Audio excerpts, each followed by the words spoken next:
Just because it's not painful, that doesn't mean you're not learning. Written by Khatzumoto, posted in June of 2008. It seems to me that a lot of people may be concerned that adding pictures to SRS sentence items, just as they were concerned with adding stories to SRS kanji items, would make things too easy. Well folks, if in doubt, give your SRS items to someone who's never had any exposure to kanji and see how they hold up.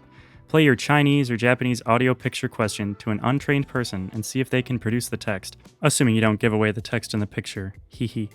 I think you'll find that they'll be quite unable to write dementia just from being clued in about sickness and dodginess, or write down 港股暴跌逾千点 stroke for perfect stroke just from seeing a picture of a number and an arrow.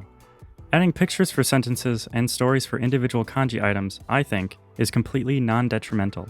Remember, just because it's not painful, that doesn't mean you're not learning, or perhaps more accurately, acquiring. I'm reminded of my own recent experiences with Cantonese. I've watched the movie The Incredibles in Cantonese dozens of times. The most recent time, yesterday, 2 to 3 times.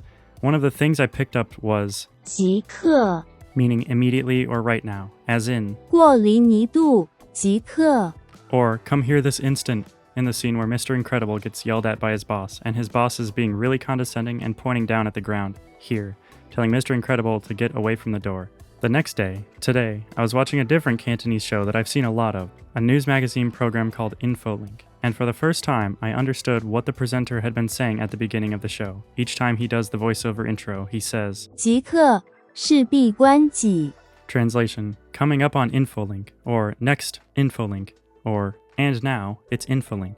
Before, it was just a sound to me, now it is a word. What I'm trying to say here is a lot of knowledge can be transferable, duh. Stuff learned in easier contexts, more obvious contexts, transfers itself to contexts with less supporting information, less obvious contexts. In a sense, that's why the sentences method and much of learning itself works. Those simple I+1 sentences you learn will enable you to write entire books that are new to you. They will even enable you to infer both the reading and meaning of completely new words, and even the meaning of kanji-less words. This is analogous to how many people start their reading with manga before moving on to straight text. I don't think anyone could reasonably contend that you will never learn to read Japanese if you look at manga, because the pictures will be too strong for your Terran mind. So don't worry, enjoy that it seems easier. Frankly, I think the relative effortlessness is a step in the right direction. The relative ease with which you learned a language as a child, very little conscious effort, but tons of actual effort in terms of amount of exposure, should be within your reach as an adult. I think this puts it there. Let go of your addiction to struggling, lol, too melodramatic, and focus on acquiring rather than learning. Let me reiterate, you do not need to be told or be aware of what is happening for it to be happening. You don't need to measure and feel yourself growing taller. Just focus on eating healthy food. People seem to forget that they are not computers. You do not need to be explicitly told rules like a computer. Humans don't need XML. We know bold type and list elements and surnames when we see them.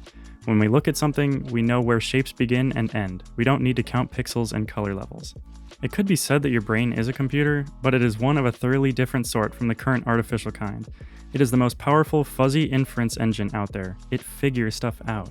It matches patterns without a word of explanation. In fact, quite often when people try to explain something, those explanations are totally incompatible with the brain's internal data representation formats, and so they just end up creating confusion. Generally, all your brain needs to do to get it is to observe the data, any data. No one needs to tell you a rule, you'll put it all together on your own, often unconsciously.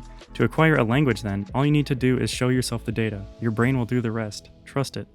Anyway, screw theorizing. I certainly don't know enough about this stuff to theorize. Just do it. Results pwn everything.